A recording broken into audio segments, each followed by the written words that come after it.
Chris, good to have you here. I get the best view here to see your family, see Liz, and had a grandbaby there for a while, but as a new grandfather like you of 6, I understand sometimes you have to step out with those busy moms and dads.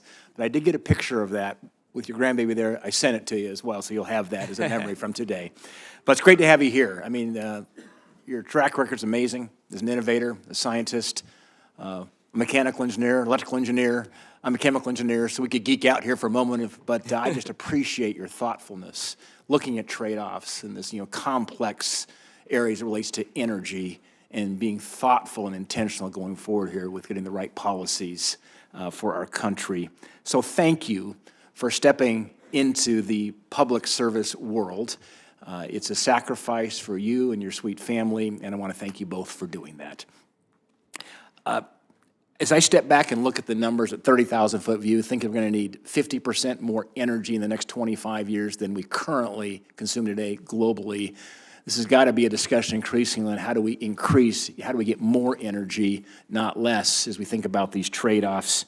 I think you play a really critical role here when confirmed as our Secretary of Energy. The last 4 years I've seen, I think, taking some steps backward, unfortunately. We saw pauses on LNG exports, prohibiting new coal leasing in eastern Montana, putting a pause overall on oil and gas development, even trying to ban new gas appliances. I think that's out of touch where the reality is, and that's why I appreciate, I think, your pragmatism as you look at where truth is, where physics are, and what the demand is going forward. One of the first things you can do as secretary, I think, is to refocus the department on pro-baseload energy policies. Baseload power resources like coal, natural gas, hydropower, nuclear, I think will ensure that we have access to reliable and affordable energy year-round, whether it rains or snows or the sun's shining or not. The world needs more energy, not less. And with the proliferation of data centers, thinking about, how does Google and Microsoft and others think about it right now? They're buying baseload power. They need to think about baseload power as a way here to fund what they need to do here as it relates to the revolution going on in AI, blockchain technologies, quantum computing. The load is, I think the 50% forecast of more is probably low in where this is probably actually going to land here, and you can help us get ahead of that curve. So here's my question, Mr. Secretary, to be. Will you promote policies both at DOE and throughout the government that will expand energy development and ensure that reliable and affordable baseload sources of power are protected?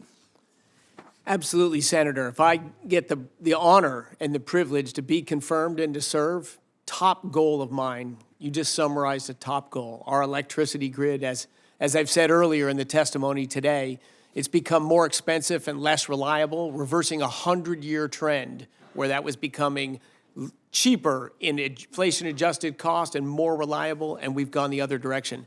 We cannot go that direction. That's not good for America. It's not good for our industries. And that is a top priority of mine to work on.